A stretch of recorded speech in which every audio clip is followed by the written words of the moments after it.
Bem, boa noite a todos. Começa agora a terceira edição do quadro Profissionais de Sucesso. Hoje conosco teremos aqui os advogados Isabela Leal e Paulo Costa. Chamar aqui a nossa primeira convidada.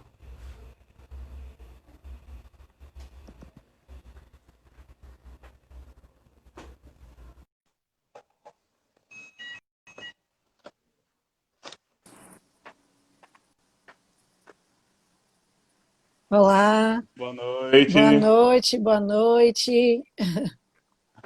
Pessoal, estamos aqui com Isabela Leal, advogada criminalista, autora de obras jurídicas, formada também em comunicação, mestre em políticas sociais e cidadania, professora de Direito Penal e Processo Penal nos cursos de pós-graduação e graduação.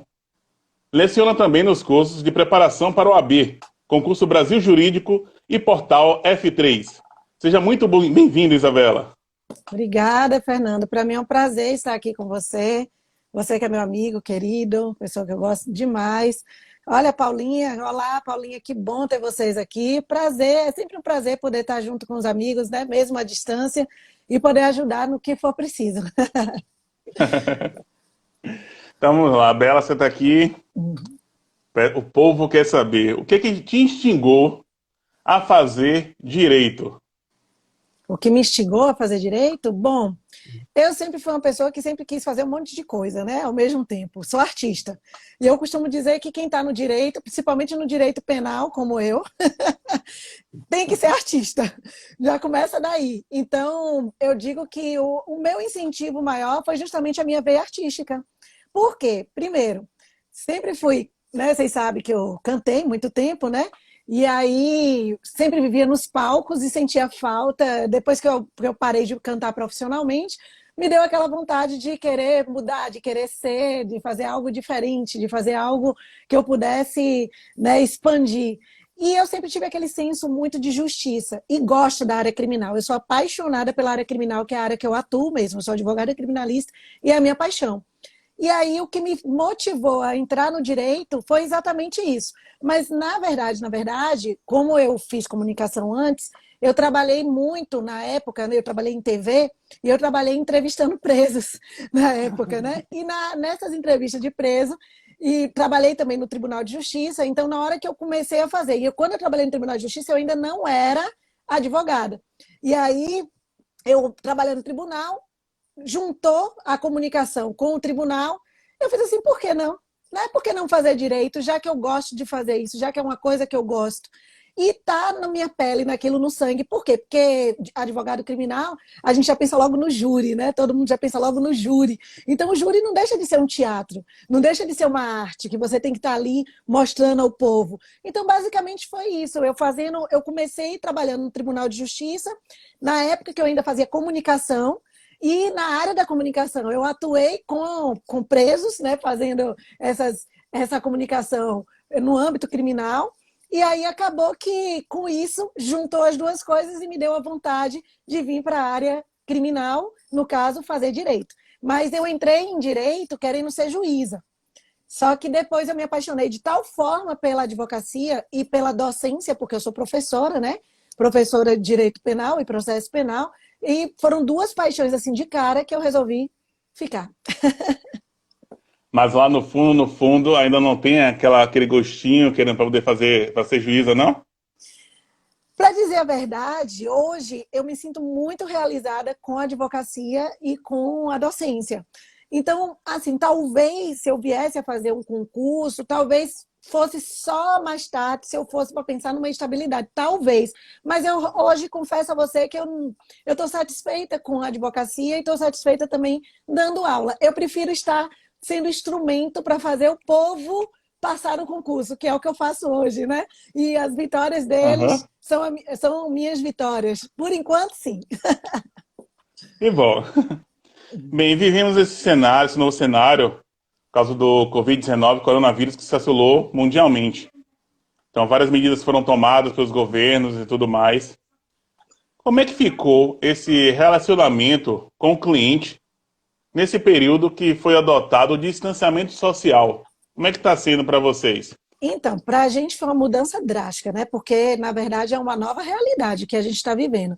Acabou praticamente o home office virou compulsório para a gente, né? O home office quer dizer o trabalho em casa, né? Ele está compulsório, está Uhum. obrigatório e nos impede de exercer a advocacia, a profissão como a gente de fato exercia, tanto no âmbito da advocacia quanto também na docência, né? Eu já tinha uma parte da docência que eu já dava aula online e acabou que agora até as graduações, as pós-graduações, a gente acabou fazendo tudo em home office. E a advocacia não foi diferente.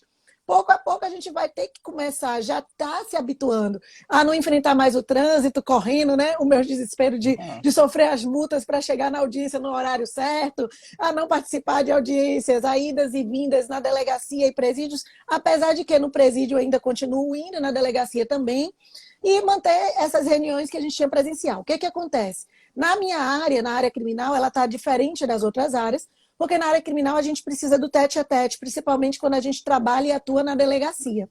Tanto delegacia como presídio, até porque os presídios estão fechados e assim as visitações de família. E eu preciso ir até o presídio porque as únicas pessoas que estão tendo acesso aos presos são os seus advogados. Então, a maneira deles terem contato, recados da família, e família ter recados do preso, está sendo através do seu próprio advogado. Então, acaba que eu estou precisando ir até lá, mas óbvio, com todas as. A gente tem que antes ligar, que antes não precisava disso, a gente tem que ligar, marcar o horário para poder eles fazerem a restrição da quantidade de pessoas que vão chegar até o presídio, e aí eu vou até lá. Então, presencialmente, dessa forma, eu estou indo. Aí eu vou com máscara, com álcool em gel, tem que fazer toda a limpeza do sapato, chegar perto dele. Até porque, nesta situação, os presos é um problema, né? Porque seria efeito dominó. Se a gente chegar numa situação como essa, levando uma doença dessa, um vírus desse, basta um. Aí você já tem a cascata inteira. Então, a gente evita. Eu estou evitando. Eu só vou mesmo quando tem alguma necessidade, quando o preso ele precisa mesmo ter esse contato. Como ele não está tendo contato com a família, é a única forma. A gente acaba sendo instrumento para isso. Na delegacia, a gente também está fazendo o acompanhamento do preso, o acompanhamento da vítima, até a delegacia. A gente precisa fazer isso, porque acaba que o registro dos boletins de ocorrência estão tendo que ser presencial. Tudo bem que com a máscara, com todos os aparatos que a gente tem necessário. Agora, em relação à audiência, a atendimento no escritório, aí já temos diferenciado. Porque no escritório, por exemplo, o atendimento que eu estou fazendo tem que ser remoto. Aí eu não estou fazendo nenhum, meu escritório está fechado, eu não estou indo lá, só vou no escritório quando eu necessito fazer alguma coisa, estou evitando mesmo de ir, de sair, só quando tem essas necessidades, e está sendo tudo via internet mesmo. A gente tem agora vários elementos que a internet vários programas, vários instrumentos que a internet está nos possibilitando para que a gente possa fazer essas reuniões remotas, né? O que pode ser utilizado com mais frequência a partir de agora, porque por conta dessas restrições mesmo do coronavírus. As audiências, a gente teve prazo suspenso, depois os prazos voltaram. Agora, por exemplo, os processos que são físicos, né? Aí os prazos voltaram para os processos eletrônicos, porque hoje a gente já tem processos que são eletrônicos. Por exemplo, hoje eu me dou a tranquilidade de poder protocolar meia-noite. Eu protocolo um processo. Eu estou aqui, termino de fazer uma petição e protocolo minha petição meia-noite. Por quê?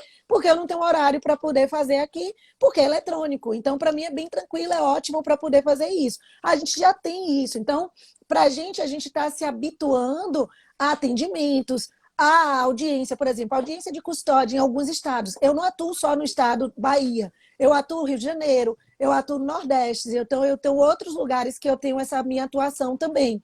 Então, assim, eu acabo que, dependendo do estado, a gente tem situações diferenciadas de atendimento. Porque, por exemplo, tem alguns estados que os processos ainda são físicos, então está tudo parado, a gente não tem como fazer. Né? Mas tem outros estados que já tem boletim digital, boletim de ocorrência digital que você pode fazer. Aqui em Salvador a gente tem um boletim digital, mas não são para todos os crimes. Só para crimes de menor potencial, ou melhor, crimes sem violência ou grave ameaça, como, por exemplo, um crime de furto, e que a gente pode fazer digitalmente. Mas, no mais, a gente tem que ir lá pessoalmente. E as audiências, Audiência de custódia. Em alguns estados estão sendo audiências remotas mesmo. Está fazendo através dos instrumentos que a gente está utilizando para poder fazer mesmo. Agora, existem outros estados que as audiências estão suspensas, justamente porque a gente não tem condições de estar fazendo esse tipo de audiência de custódia, audiência mesmo normal, e não só na área criminal, como nas outras áreas também. E aí acaba que os prazos voltaram, entre aspas, porque agora já teve uma nova suspensão, a gente está naquela brincadeira de tira a camisa, bota a camisa, tira a camisa, bota a camisa, né? Toda hora suspende um prazo, volta um prazo, vem isso, decreta uma coisa, decreta outra, e aí a gente acaba que nós até vamos ficando perdidos, mas no âmbito, aí a gente está fazendo nessa situação. Ok? E a gente está vendo, está sendo mais ou menos desse jeito. Então, praticamente o prazo voltou, mas as audiências paradas não estão podendo ser pessoalmente, então não está podendo ser remota em algumas situações, em alguns estados, e aí a gente não consegue fazer a audiência. Então, acaba que o processo fica parado, por aquele processo que está dependendo da audiência, que está preparado para a audiência. Também temos, agora sim, os tribunais a gente está fazendo atendimento remoto mesmo, por exemplo, uma sustentação oral, que eu vou fazer perante os desembargadores. Aí eu faço de casa mesmo. Aí a gente está utilizando remotamente para poder fazer esse tipo de audiência, para fazer esse tipo de sessão. Videoconferência. Uma videoconferência com Isso. Juízes e tudo mais. Com desembargadores, no caso dos tribunais, para a gente fazer a sustentação oral. Agora sim, tem alguns estados que a gente faz audiência de custódia, que é aquela audiência, para quem não conhece, porque eu não estou falando para um público totalmente jurídico, é aquela audiência que hoje a gente tem que, por exemplo, o preso, ele foi preso em flagrante, ele tem que ser imediatamente conduzido ao juiz, que é o que a gente chama de audiência de custódia. Então, quando ele chega ali, ele é conduzido ao juiz, na frente do juiz, aí tem o juiz, o promotor e o seu advogado. A gente vai ali ver a legalidade daquela prisão. A gente vai arguir aquela legalidade para saber se ele vai ficar preso ou se ele não vai ficar preso. Então, essa audiência de custódia, em alguns estados, ela está suspensa, porque não tem como fazer, não tem parâmetros para poder fazer. Em outros estados, estão sendo feitas remotamente. Aqui, a gente estava parado, a gente estava com a suspensão da audiência de custódia, só que agora eles estão fazendo já, estão conseguindo já para a gente conseguir fazer essas audiências remotamente. Lá no Rio, a gente já está fazendo remotamente. Ótimo. Tem uma pergunta que acho do Luiz Henrique. Perguntando se o inquérito não é eletrônico aqui na Bahia. Aqui, não.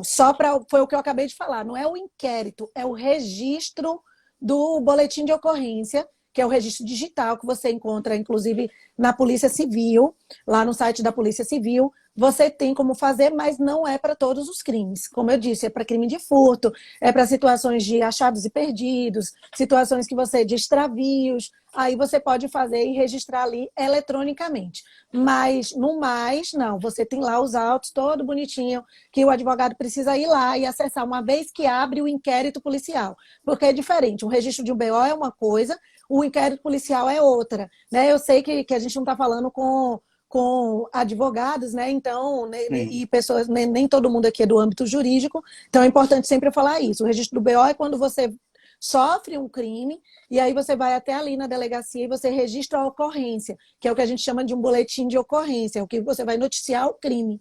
Agora, quando essa notícia é crime, o delegado ele vai investigar, ele pode, através de uma portaria, baixar ali aquela portaria e iniciar uma investigação criminal, que é o que a gente chama de inquérito policial.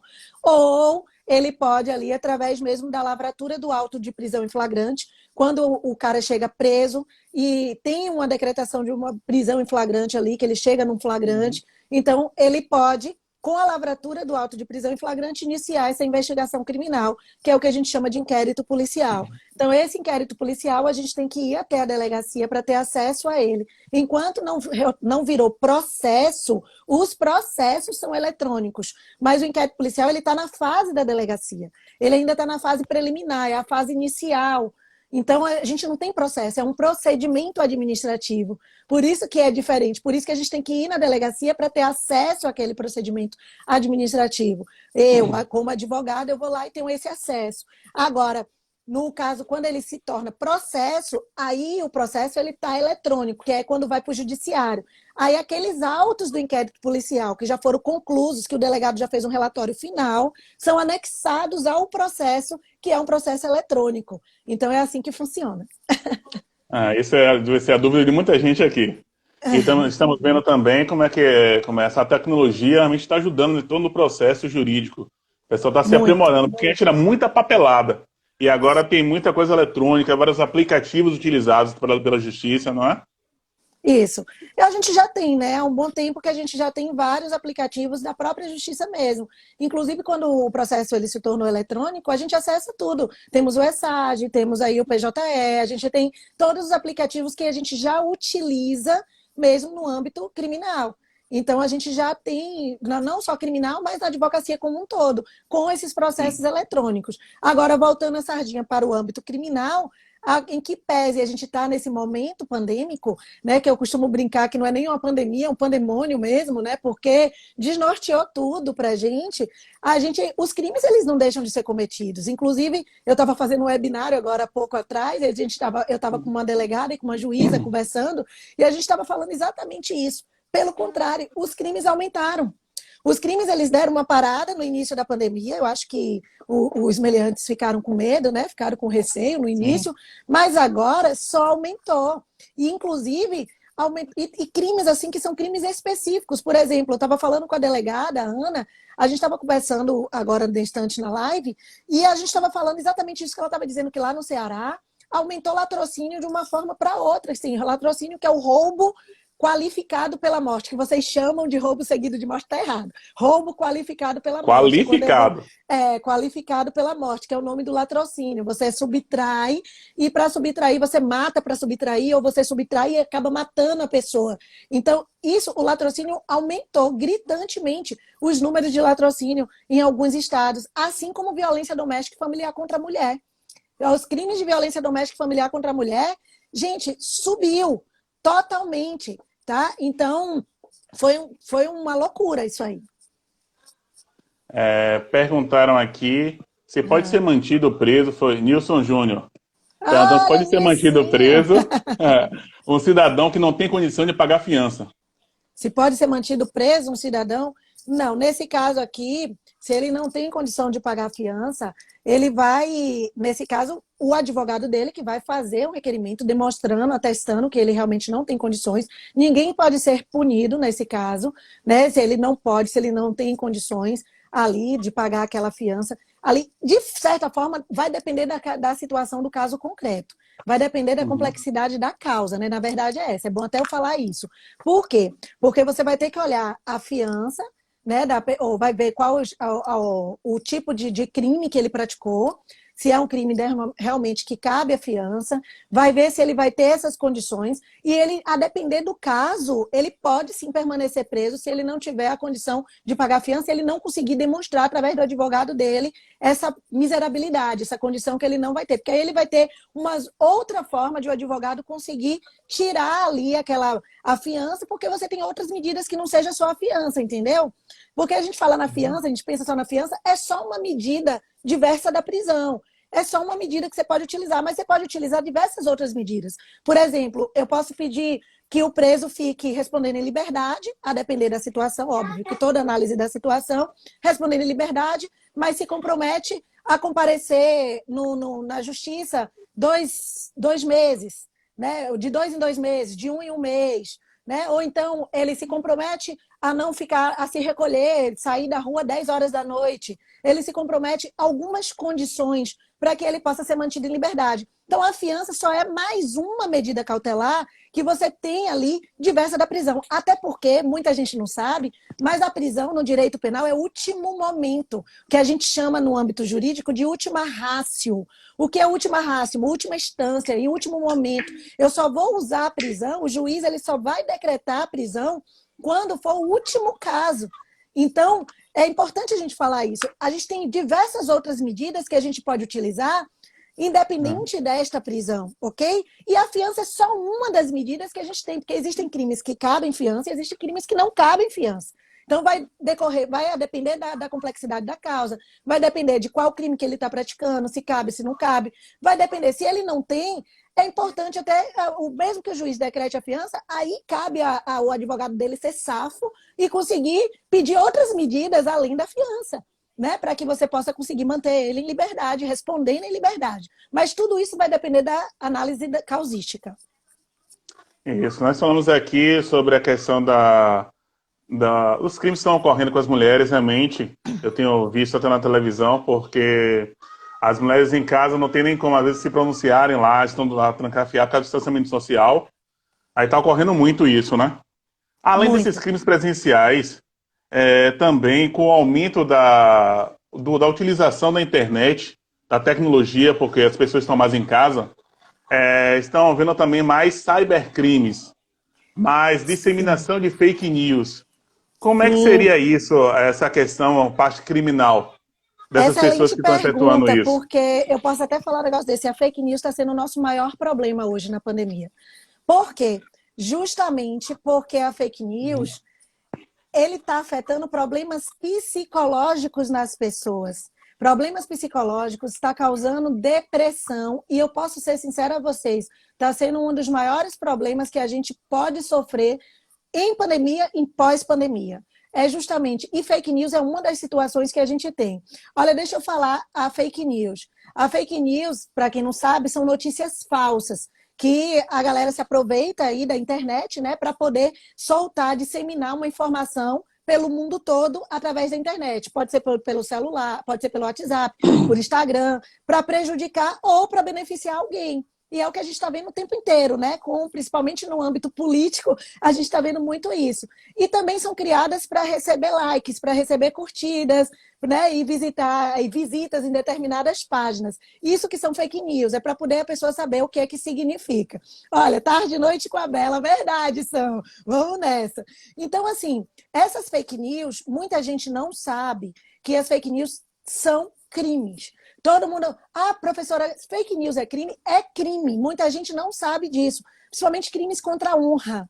Quando você está praticando ali, que você está soltando uma fake news, e é importante a gente falar, porque o cuidado, a preocupação maior é quando a gente tem um compartilhamento. Porque a pessoa que cria fake news, ela solta, na hora que ela solta, você vai ver o compartilhamento. E esse compartilhamento irresponsável ocorre justamente, normalmente, não é verificada a informação. A gente não verifica a informação e a procedência da notícia e acaba disseminando aquela notícia que é uma notícia falsa. Então, esse fenômeno, ele ocorre muitas vezes, da fake news, apresentando duas características, só para vocês entenderem melhor. Duas características essenciais, que é o viés de confirmação e o recebimento de pessoas conhecidas. Como assim? Vou explicar. O viés de confirmação, ele se dá quando a notícia falsa, que é esse fake news, ele confirma uma opinião que já é pré-existente, perceba, e o indivíduo se sente tão satisfeito em estar certo que compartilha sem verificar a evidência da notícia.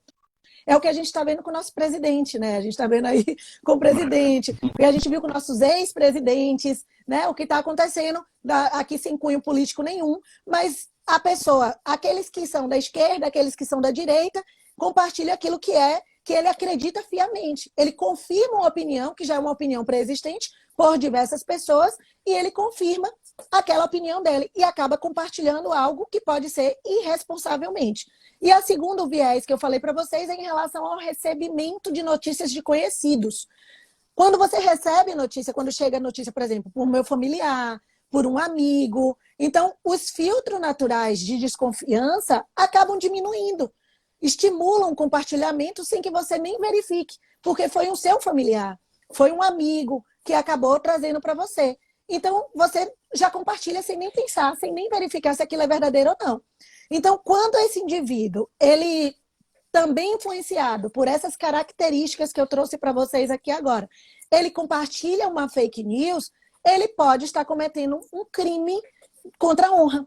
Não só quem criou, quem disseminou a fake news, mas também quem compartilha a fake news. E isso que muita gente não sabe. Então, se a notícia ela é falsa, por exemplo, ela for difamatória, ela está difamando uma pessoa, o que é difamar uma pessoa? Que é um crime contra a honra, né? Você divulga na íntegra ali, pelo sujeito que compartilha, ele pode suportar essas sanções penais de um crime de difamação. E o que é difamação? É você chegar assim e falar assim, olha, rapaz, você não soube, é você contar um fato, que esse fato pode tanto ser falso como verdadeiro, olha o perigo, tanto pode ser falso como verdadeiro, mas é um fato desonroso. Então, se você chegar lá e falar assim, olha, rapaz, eu fiquei sabendo que Fernando estava na orla. Você não sabia, não? Quando ele acaba a live, ele vai para a orla quase toda noite e fica lá fazendo ponto. Você não sabia disso, não? Perceba. Né? Com todas as Eu brincadeiras, você não. sabe que eu sou desse Tá jeito, né? maluco aí, Eu faço as brincadeiras, vocês sabem, né? Que o meu esquema é penal na veia, tiro porrada e bomba, não aguenta, pede para sair, né? É o esquema, é o jargão da Bela. Então, assim, vamos imaginar que eu conte algo desse tipo e aí eu comece a disseminar isso para as pessoas. Você vai, compartilha, rapaz, você não sabia não que Fernando... Aí você compartilha pelo WhatsApp, aí você compartilha por um SMS, você compartilha por e-mail. Se você não sabe, todo mundo que está fazendo isso pode incorrer num crime de difamação, que é um crime que, inclusive, ele é previsto no artigo 139 do Código Penal. Ele está expresso na lei, até porque crime a gente só tem quando ele é expresso na própria lei. E aí, meu irmão, é a fake news. É exatamente isso. Você divulgou. Então, eu quero, se eu quero ali, por exemplo, o mero compartilhamento de uma fake news pode resultar, quem compartilhou, a obrigação de um pagamento também de uma indenização à vítima da mentira. Além de você incorrer num crime, de você poder sofrer um processo penal, você ainda pode sofrer um processo civil pagando uma indenização à vítima da mentira, ou até mesmo no próprio processo penal, porque como é um crime que a gente fala de ação penal privada, o advogado pode requerer esta indenização, certo? Então, é importante a gente falar isso, porque a fake news, e aí eu confesso a vocês, porque além dela afetar tanto o jurídico em si, ela afeta também o cunho psicológico da pessoa, porque a pessoa fica ali, né, vítima de mentira, é vítima da mentira, porque é a famosa fofoca. É o que o fake news nada mais é que uma fofoca. Você está ali vitimando uma pessoa de uma mentira, então não pode, ok? Isso, viu, É pessoal? Tome basicamente isso. cuidado com o que vocês estão compartilhando aí, porque é crime, viu? Aqui, Isabela Leal está falando, viu? Está exposto lá no Código Penal. Inclusive, a fake news modificou a responsabilidade de todos na internet. Todos, obrigando, inclusive, a todo mundo conferir ali a informação antes de publicar lá ou antes de compartilhar. Então, eu indico a vocês que chegou a informação, antes de compartilhar, verifica a veracidade daquela informação, porque você pode estar incorrendo no crime, tá bom? E ainda pode pagar indenização para a pessoa que você está compartilhando. Cuidado aí. Então, vamos lá. Também vou fazer breve introduçãozinha até para o pessoal que não é leigo entender. Peraí, eu não estou conseguindo te... Tá falhando, não estou conseguindo te ouvir. Tá falhando muito. E agora? Tá ouvindo? Tá melhor, mas ainda continua falhando. Eu acredito que deve estar falhando para o pessoal também, porque você tá mosaico aqui para mim. Acho que é a internet. Ele tá ouvindo agora? Tá travando pra caramba. O som tá falhando e a imagem também tá falhando. O seu, Nando. O meu, não. Tá falhando? Tá, bastante.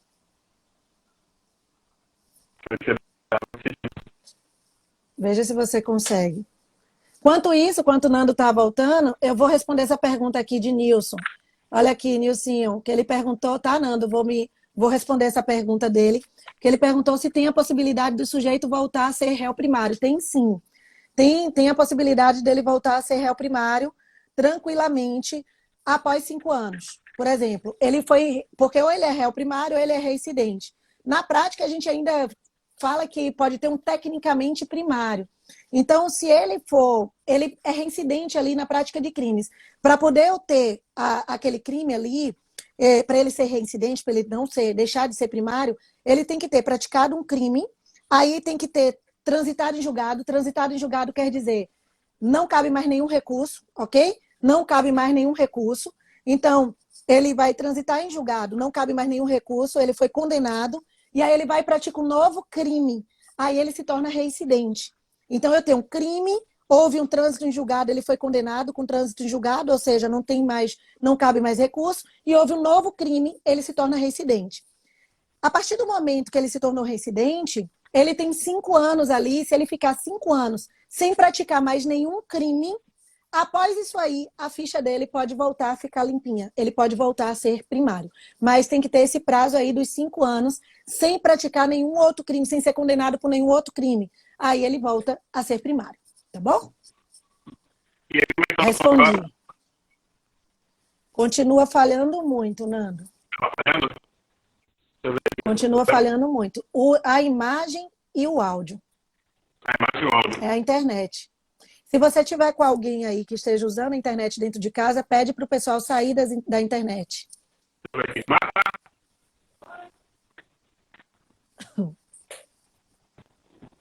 Que aí ajuda a voltar. Entendeu, Nilson? Oh, que bom falar para vocês. Eu fico tão feliz com isso.